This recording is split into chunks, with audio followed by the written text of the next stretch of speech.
wabarakatuh. Ketemu lagi di saluran Kamang Hilya Channel, pemirsa Kamang Hilya Channel yang berbahagia. Pada hari ini kita akan berdiskusi terkait dengan dunia peternakan, dan bersama kita sudah hadir beliau adalah seorang praktisi di bidang peternakan walaupun tamatan sarjana teknik mesin.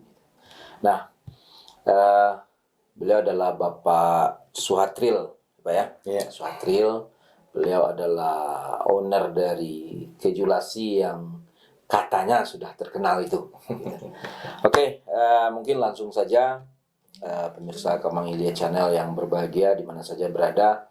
Kita minta perkenalan lah dari Pak Suhatril. Kalau biasa saya panggil Pak Bos. Silakan Pak Bos. Jadi, terima kasih Ini Ali. Assalamualaikum warahmatullahi wabarakatuh. Perkenalkan, nama saya Suhatril. Saat ini aktivitas saya lebih banyak di dunia peternakan, beternak sapi perah, kemudian mengolah produk sapi perah, yaitu susu segar menjadi keju. Dan akhir-akhir ini kita juga mulai memasukkan pariwisata ke dunia peternakan menjadi wisata edukasi peternakan. Ya. Sekian. Pak Bos, saya enaknya panggil Pak Bos, pemirsa. Apa inspirasi sehingga Pak Bos dari seorang sarjana teknik mesin beralih ke dunia peternakan? Gimana tuh ceritanya Pak Bos? Ya. Jadi saya mengalami kegalauannya.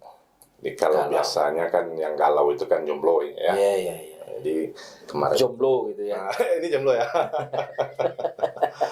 Jadi ternyata yang galau itu nggak hanya yang jomblo saja. Ya. Jadi di tahun-tahun 2015 saya mengalami puncak kegalauan. Sebenarnya kegalauan ini sudah dimulai dari mungkin tingkat 2 atau tingkat 3 kuliah di ITB. Cuman puncaknya itu di 2014, 2015. Nah, yang membuat saya galau itu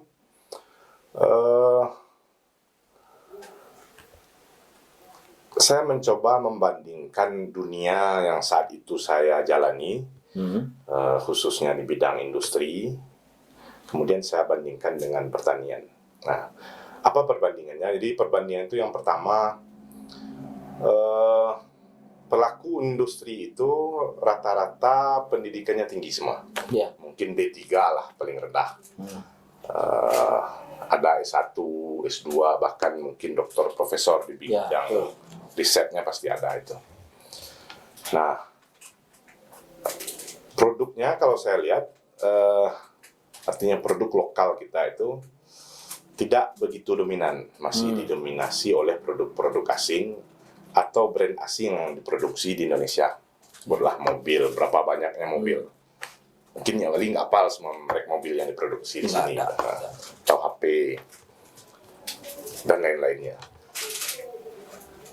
Di sisi lainnya, saya melihat pertanian kita itu SDM yang bergerak di sana itu pendidikannya sangat rendah. Kalau data terakhir itu yang sarjana di pertanian itu yang menjadi petani itu lebih kurang 0,57%. 0,57%. 0,57%. 0,57% di sini boleh kita bilang 100%. Nah, yang 0,57% ini menghasilkan 40% lebih kurang. 40% ketahanan pangan Indonesia. Nah, saya mencoba mengukur dengan matematik yang sederhana. Kalau misalnya yang sarjana berkiprah di pertanian 2% misalnya. Ya. Artinya ketahanan pangan, sumbangan petani terhadap ketahanan pangan Indonesia menjadi 80%. Semakin besar. Semakin besar. Kalau 3%, kalau 10%, kalau 50% misalnya. Nah, saya meyakini kalau misalnya sumber daya manusia kita ini kita arahkan kepada pembangunan pertanian, mungkin Indonesia bisa menjadi 3 besar negara di dunia. Nah, cuman tentu ada proses ke sana. Ya. Nah, salah satu prosesnya itu saya harus terlibat dalam pertanian tersebut. Harus terjun langsung Harus ke terjun dalam langsung. dunia pertanian. Ke dalam dunia pertanian sehingga 2015 bulan Oktober kalau nggak salah itu saya meninggalkan dunia perminyakan. Terakhir saya bekerja di perusahaan minyak waktu itu. Oh, di perusahaan minyak. Boleh disampaikan Pak, perusahaan minyak apa itu Pak Bos? Perusahaan tepatnya perusahaan oil and gas itu milik Korea. Waktu itu Korea itu 2011 itu saya mulai bekerja di sana, itu harga minyak dunia itu sangat tinggi. Kalau tidak salah itu sekitar 120 USD per barrel gitu. Iya. 2000 itu sangat tinggi tuh ya. Mungkin harga terendah itu sebagai perbandingan mungkin sekitar 36 kalau saya nggak salah. 36 USD per barrel. Nah, di 2011 itu sampai 120-an. Ya. Nah, di saat itu Korea Selatan ini punya riset tentang CBM, coal bed methane, gas di dalam batu bara. Nah, saya terlibat dalam proyek penelitian tersebut sampai 2015. Proyek ini selesai, Koreanya pulang, saya juga pulang ke Lasi untuk terlibat langsung di pertanian tadi, menjawab kegalauan itu. Kalau boleh tahu, Pak Bos, itu di angka berapa Pak Bos berangkat dari perminyakan itu sehingga mau terjun ke dunia pertanian? Rupiah atau dolarnya? Terserah Pak Bos. Waktu itu saya berkisar di 3.000-an US dollar. 3.000 US dollar. 3.000. Kalau dikonversikan ke rupiah, ya mungkin 30 jutaan ya. 300. Dekat-dekat 50 mungkin. Dekat-dekat 50 jutaan per bulan. Kalau dolarnya 15 itu sekitar dekat ke 50. Nah, itu dolar sekarang berapa?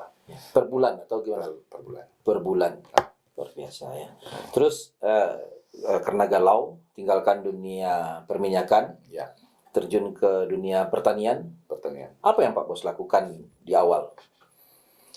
Di awal saya sebetulnya kan sebenarnya kan memang anak petani. Nah, saya tuh sebelum sama lah seperti kita lah gitu ya. Cuman ada yang anak petani jadi sarjana teknik mesin, ini jadi sarjana peternakan gitu. Jadi saya sama halnya dengan kawan-kawan yang lain itu saya belum SD itu sudah ininya. Sudah bagu-balu gitu ya. Sore itu kita gubalo itu.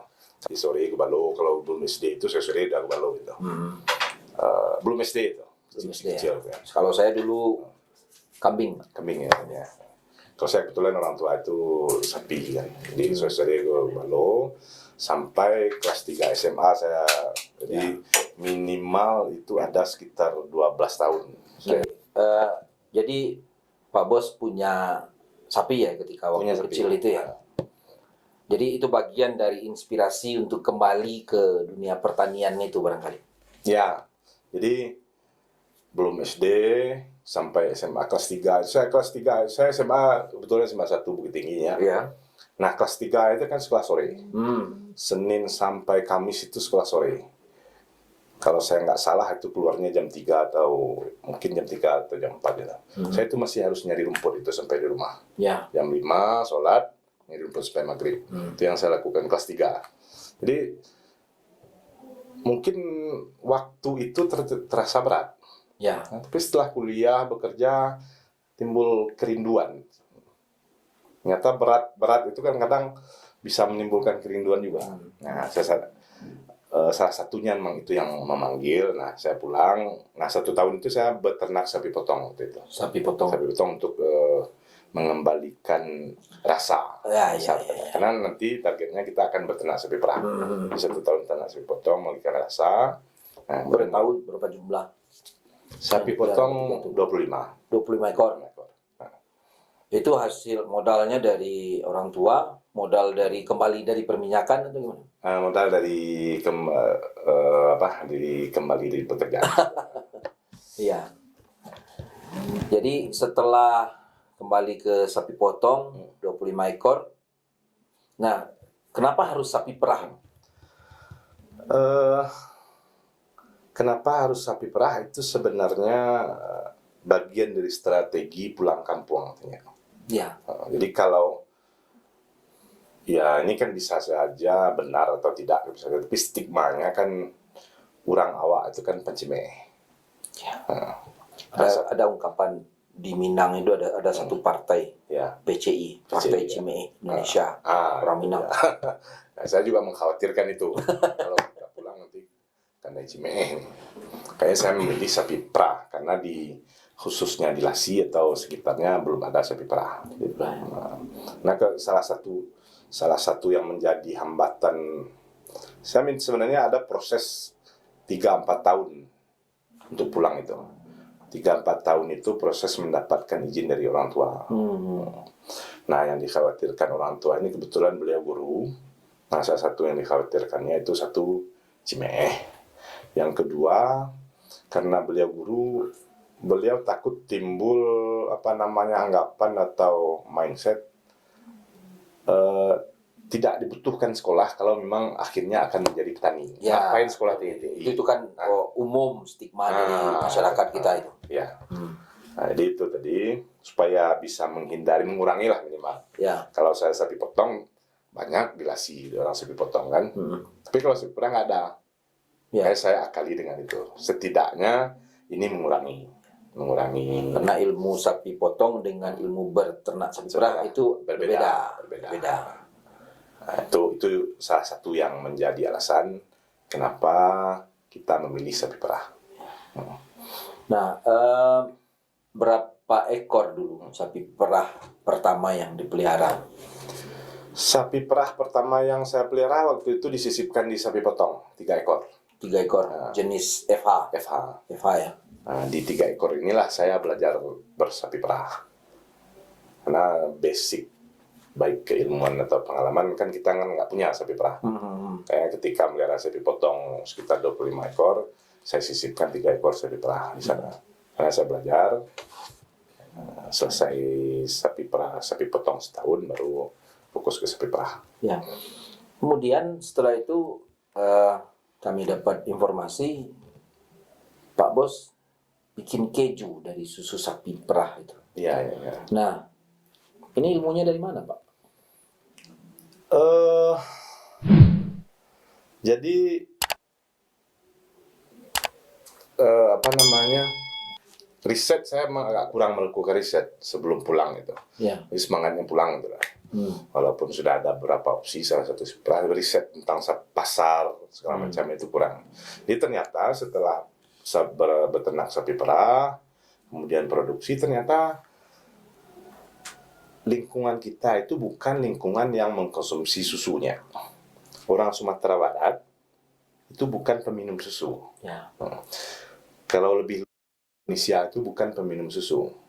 Sebagai gambaran bagi Nyawali, konsumsi susu per kapita 36 liter per orang per tahun. Indonesia hanya berkisar 8-11. Ada data yang menyatakan 8 liter per orang per tahun. Paling tingginya data tersebut menyatakan 11 liter per orang per tahun. Artinya konsumsi kita sangat rendah. Nah, waktu itulah saya mengalami persoalan yang jamak dialami oleh petani atau peternak kita itu. Kita mengalami kesulitan pemasaran. Cuman numpuk gitu ya. Cuman belum sampai ke sana. Jadi ketika 3 ekor produksi, kan yang awal ini produksi, kita sudah mulai kesulitan. Ya. Nah, untungnya kan yang banyaknya belum produksi waktu itu. Jadi kita masih punya space lah, waktu lah untuk belajar. Ya. Nah, proses. Jadi beberapa analisa itu yang saya coba pikirkan kenapa susu ini tidak terjual. Satu, budaya minum susu. Ya. Kedua, kalau budaya ini sulit mengubahnya nih. Yang kedua itu faktor dari karakteristik produk. Karakteristik produk susu itu antara lain umur singkat. Kemudian dia sulit didistribusikan. Ya. Ketiga, sulit untuk disimpan. Umur singkat ini, ya umur susu itu idealnya, kalau susu segar ini kan idealnya kan satu hari. Makanya diantar setiap pagi, itu yang paling bagus kan. Oke lah, kalaupun bisa disimpan paling lama itu 3-4 hari lah.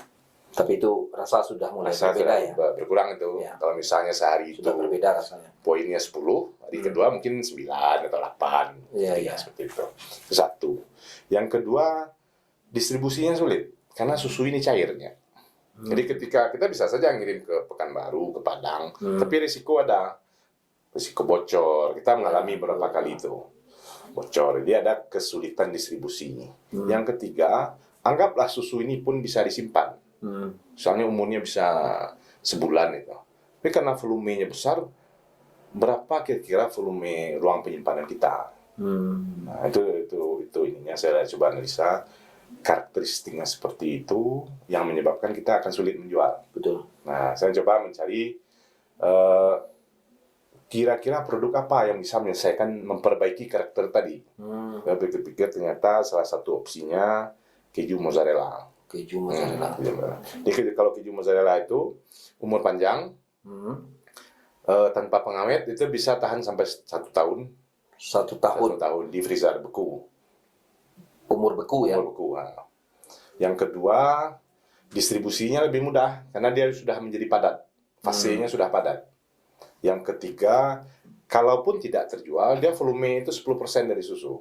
Artinya kalau kita membuat keju itu dari 1000 liter susu, ya, kita akan mendapatkan volume itu dari keju itu paling 100 sampai 120 kg. Ya. Artinya ada 90% volume itu bisa kita hemat kalaupun kita harus menyimpan.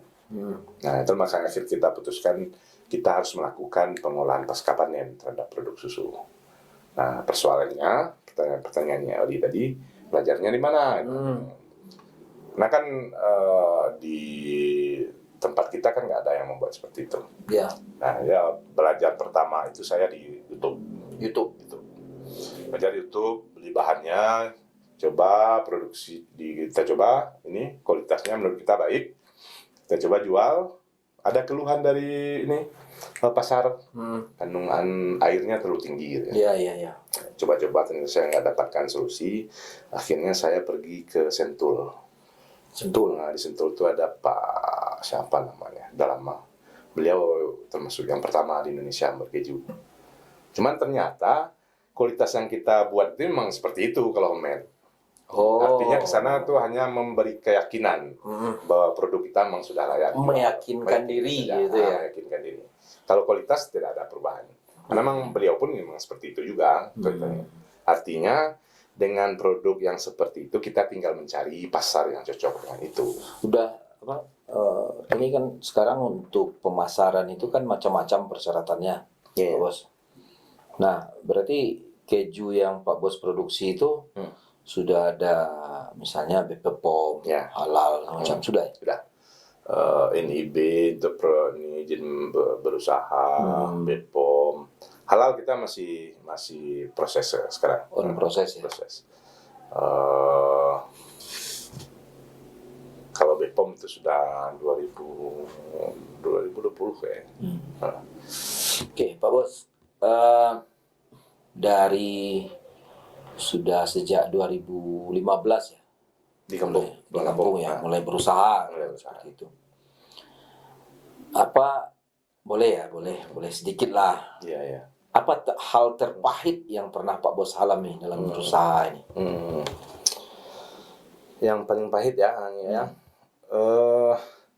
Kalau teknis ya. Kalau teknis ada 2 sebenarnya persoalan yang saya hadapi. Satu itu tenaga kerja. Beberapa kali, tapi itu bisa kita pahami karena beternak sapi perah bukan budaya orang kita. Ya. Jadi tahap awal itu saya mencoba idealis bahwa salah satu kita ingin pulang itu kan membangun kampung ya. Ya kalau kita membangun kampung tentu yang kita libatkan itu adalah masyarakat kita, sanak saudara. Nah, di awal itu memang saya cukup stick dengan komitmen tersebut. Coba sanak saudara segala macam. Cuman memang karena itu tadi sapi perah bukan budaya. Jadi ada yang bertahan hanya seminggu, sebulan, kadang ada yang perginya malam. Itu cukup mengganggu tahap awal itu. Akhirnya saya mengambil tenaga kerja dari Bandung, Jawa Barat. Itu selesai satu. Kemudian persoalan lahan. Awalnya waktu saya ingin pulang itu ada cita-cita punya sapi perah 1000 sampai 5000 targetnya kan. Cuman setelah berjalan, saya memahami kearifan lokal kita. Ya. Bahwa tanah itu adalah milik bersama, milik kaum, milik wilayah, dan akan sulit kalau membuat usaha yang membutuhkan lahan yang luas. Nah, sebagai contoh, ketika di tahap awal itu kita punya sapi perah 40 ekor, saya sudah butuh lahan itu minimal 6 hektar untuk hijauan. Nah, itu sudah sulit nyarinya. Jadi tenaga kerja satu, yang kedua persoalan lahan itu cukup menurunkan semangat lah. Gitu. Tapi kalau yang lain-lain, apa istilahnya tadinya? Menyakitkan apa tadi? Pahit. Pahit ya. Kalau pahit karena ini adalah dari awal, ini adalah sudah kita cetuskan, ini adalah perjuangan. Saya tutup telinga. Mungkin banyak yang ilmu basi. Ilmu basi. Dan kebetulan waktu di awal itu memang saya nggak pernah ke Lapau, saya nggak pernah datang ke Keramaian. Kandang Jawi, rumah. Katakanlah seperti menutup diri lah. Menutup diri. Gitu. Saya nggak pernah. Kalau nggak ada orang ke kandang, saya nggak ketemu lagi. Itu salah satunya untuk mengurangi hal tadi. Iya. Mengurangi pengaruh dari luar ya, mengurangi motivasi sebenarnya. Menurunkan motivasi. Cuman memang berapa sempat juga kedengaran, tapi dari orang tua misalnya.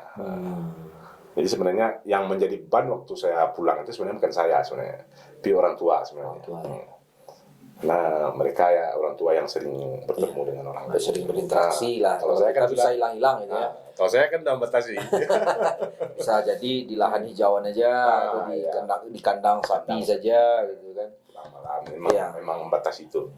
Nah, Pak Bos. Nah, sekarang kita di Nagari Kambang Ilia itu sedang melaksanakan namanya kegiatan ketahanan pangan. Yeah. Bentuk kegiatan ketahanan pangan yang kita laksanakan itu adalah peningkatan kapasitas bagi pelaku peternakan kita di Nagari Kambang Ilia. Yeah.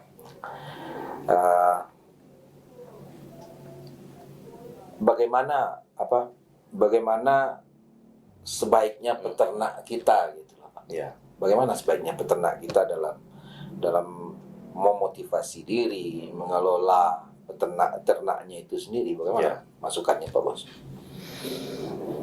Yang pertama perlu dipahaminya bahwa bisnis pertanian atau bisnis pangan itu adalah bisnis yang paling tua.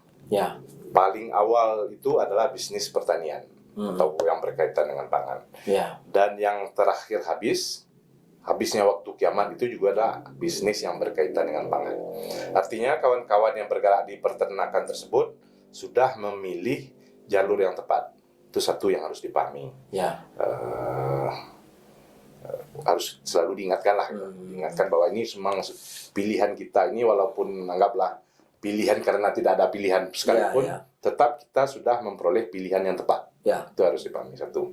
Yang kedua, kita juga perlu melihat ke dunia luar bahwa sesungguhnya kalaupun tidak bisa dibilang seluruhnya, banyak konglomerat itu kekayaan mereka berasal dari pertanian. Dari bisnis pertanian. Sawit, gandum, jagung segala macam, atau sapi, ayam segala macam. Di banyak konglomerat itu kaya karena pertanian.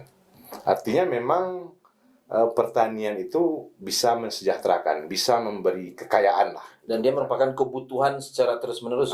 Kebutuhan yang tidak ada inti-intinya. Itu satu. Itu yang kedua. Yang pertama itu memang bisnis yang paling bagus karena dia berkelanjutan, tidak ada matinya. Selama masih ada manusia, bisnis pangan masih ada. Yang kedua, menyatakan apa bukti bahwa pertanian ini bagus karena banyak konglomerat di dunia itu, negara-negara maju itu, asal kekayaannya dari pertanian ini. Nah, yang ketiga, ini teknis. Itu sebagai motivasi. Yang teknisnya kalau menurut saya, bisnis itu bisa menguntungkan kalau dibuat dalam skala besar. Nah, persoalannya kita di sini, di Kamang ini kan bukan berbisnis besar. Nah, tapi bisa menjadi komunitas bisnis besar. Nah, yang saya maksudkan berarti sifatnya tidak individu, tidak individu, tapi berkomunitas lah, berkomunitas, berkelompok lah, gitu ya. Jadi harus berkelompoknya, artinya ada komunitasnya. Di sana kita membangunnya. Nah, sebelum itu harus dipetakan dulu sesungguhnya potensi terbesar kita itu apa. Kalau misalnya sebutlah Ikhtiar misalnya. Ya.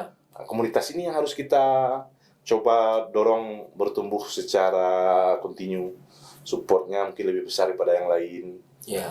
Kalau misalnya di sini itu potensi terbesarnya ikan misalnya, ini yang kita arahkan. Kalau misalnya kabau misalnya, sana kita coba arahkan potensi kita. Dia artinya satu, pelajari potensi utamanya, potensi terbesar. Nah, supaya kita besar, kita harus membangun komunitas di sana.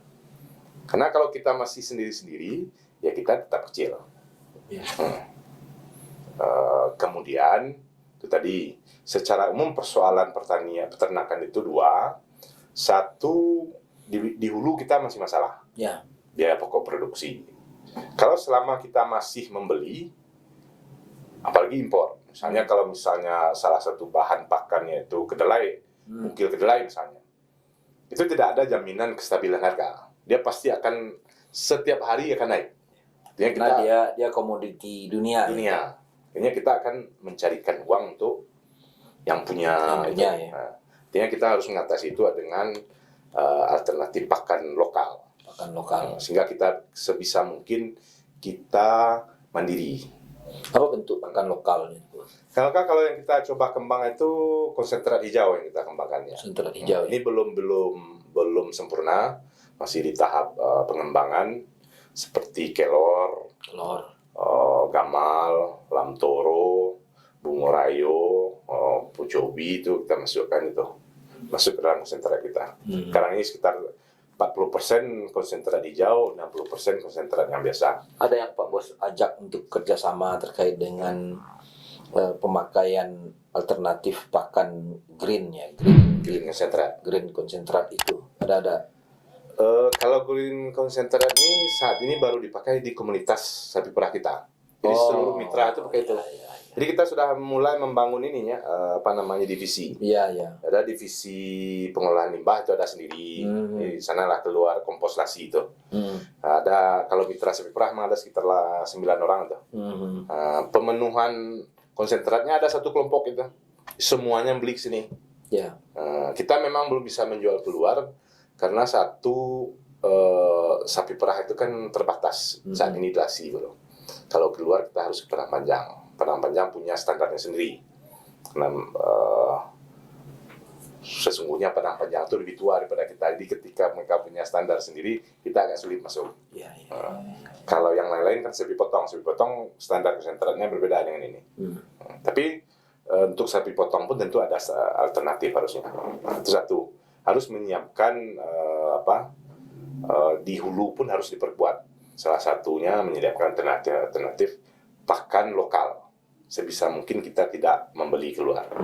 Nah, di bagian hilir harus disiapkan juga karena tidak bisa kita pungkiri salah satu yang menghambat pertumbuhan pertanian peternakan kita itu pasar hilirnya.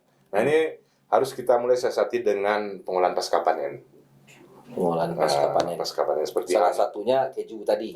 Untuk susu. Untuk susu. Kalau misalnya ikan, mungkin abon ikan, bakso ikan, apa segala macamnya. Itu harus diriset juga yang cocok dengan berarti kita harus inovatif lah ya. Harus ada inovasi untuk pengolahan itu ya. Pasca panennya. Oke, Pak Bos, kami dengar ini informasi kejulasi itu bukan hanya sekarang sekedar untuk dunia peternakan. Iya. Kami dengar kejulasi juga sekarang dijadikan tempat wisata. Itu gimana ceritanya tuh, Bos? Ya. Wisata ini pemahaman kejadiannya mungkin bisa dibilang kalau bukan kecelakaan bisa dibilang coba-coba ya. Kalau bukan kecelakaan lah ya, mungkin coba-coba lah gitu. Iya. Jadi ketika corona datang, penjualan kita menurun drastis. Kunjungan-kunjungan itu kan tidak adanya. Kita kan dilarang Iya, iya, betul. Mobilisasi kan sangat dibatasi. Sementara salah satu pasar kita itu akibat dari ada mobilisasi ini, kunjungan-kunjungan gitu. Walaupun memang konsumsi susu keju meningkat, tapi tidak sebanding dengan penurunan penjualan susu. Artinya kita ada persoalan dengan pemasaran kita. Nah, saya mulai waktu itu melihat ada peluang untuk mengembangkan pariwisata. Isunya waktu itu kan satu, dilarang berkumpul di ruangan tertutup. Itu satu. Saya melihat di Lasi, di tempat peternakan kita ini bisa kita buat menjadi tempat berkumpul karena dia ruang terbuka. Artinya tidak menyalahi himbauan tersebut. Yang kedua, di saat corona tersebut banyak himbauan meningkatkan imun. Nah, susu atau keju salah satunya bahan atau apa namanya ya, proteinnya itu penyusun atau pembangun imun tubuh yang kuat. Jadi mencoba menganalisa itu kekuatan ini, walaupun ada kelemahannya kan jauh tuh. Jauh, jalan infrastruktur kurang, segala macam. Kita mencoba mengambil keputusan memasukkan pariwisata ke dalam peternakan. Dan alhamdulillah analisa kita tadi tepat. Orang mencari tempat berkumpul yang terbuka, orang mencari produk-produk yang bisa meningkatkan imun pada saat corona tersebut, dan akhirnya viral, viral, orang ramai sana, tidak berhenti sana. Tapi setiap kejadian memang punya makna, punya hikmah. Nah, hikmahnya di kita ketika keju Lasi ramai dikunjungi, peternakan kita terganggu. Sapi mulai sakit. Awal-awalnya itu 3-4 bulan itu produksi turun. Kemudian masih ditahan, mulai ada yang sakit. Nah, di saat inilah saya memperoleh hikmah dari pariwisata tadi, bahwa persoalan saya di awal tadi, tenaga kerja, lahan itu selesai di sini. Ketika sapi mulai sakit, saya mulai mencari kawan-kawan untuk peternak sapi. Di sanalah terbentuk inti dan plasma. Oh, berarti sekarang yang jalan itu inti plasma. Inti plasma. Jadi, nah, pariwisatanya tetap jalan. Keju Lasi menjadi inti yang bertugas mengolah dan memasarkan. Masyarakat menjadi plasma, mitra peternak. Jadi sebenarnya dengan masyarakat sekitar itu simbiosis mutualisme kita jalan gitu. Artinya masyarakat juga terdampak dengan mendapat efek positif dari adanya peternakan sapi atau keju Lasi ini. Betul. Nah, peternak bermasalah dengan pasar, diselesaikan oleh keju Lasi. Keju Lasi bermasalah dengan produksi, diselesaikan oleh peternak. Jadi memang saling menguntungkan, saling mensupport. Nah, sekarang di lokasi keju Lasi itu, kalau boleh tahu apa saja usahanya, Pak Bos? Kalau di keju Lasi saat ini ada pengolahan keju, kemudian ada kafenya, ada wisata edukasi peternakan. Kafe ini khusus produk-produk dari peternakan, enggak? Ya, produk dari susu, keju, kemudian kalaupun ada makanannya, ada supportnya dari keju. Kemudian ada galeri UMKM, kita taruh galeri UMKM, produk-produk UMKM. Kerjasama dengan kawan-kawan UKM. Ya, kerjasama dengan UKM. Kemudian ada kebun stroberi, kita juga bermitra dengan kawan-kawan kita punya lahan, kawan-kawan yang Oh, ada ya. Jadi kita mencoba mengedepankan kemitraannya. Kita tidak ingin bekerja sendiri, berharap mengambil hasil sendiri, kita tidak seperti itu. Kita berharap bekerja sama, hasilnya juga sama-sama. Nah, terakhir Pak Bos, apa harapan Pak Bos selaku praktisi di bidang peternakan itu terkait dengan dunia peternakan itu sendiri, ya? Mungkin harapan kepada pemangku kepentingan lah, termasuk juga masyarakat yang punya usaha peternakan. Kalau untuk masyarakat, harapan saya kita harus membuka diri, jujur, bahwa untuk mempelajari sesungguhnya potensi kita itu apa. Ya. Apakah pertanian secara luas, termasuk peternakan di sana, termasuk perkebunan, perikanan darat dan laut segala macamnya, atau yang berkaitan dengan industri atau teknologi. Jadi saya mengharapkan memang kita mengenali diri kita sendiri dulu dan lingkungan kita. Nah, setelah itu kita berharap kalau misalnya saya sudah di tahapan meyakini bahwa potensi kita adalah pertanian, termasuk peternakan. Nah, kalau kita sama-sama sepakat tentang kesimpulan tersebut, saya berharap seluruh stakeholder mengarahkan sumber dayanya ke sana. Artinya kawan-kawan yang bergerak di perdagangan support pertanian, bergerak di teknologi support pertanian, bergerak di IT support pertanian. Ya, ambil porsi sesuai dengan bidang masing-masing lah gitu ya. Tapi mensupport ke potensi utama tadi, misalnya teknik mesin misalnya sekarang. Teknik mesin bagaimana menciptakan teknologi tepat guna di pertanian, di peternakan, misalnya di pengolahan pasca panennya. Nah, saat ini penting ya. Sekedar hanya 2016 sekedar membeli mesin chopper pencacah rumput itu saya harus ke Malang. Harga 17 juta.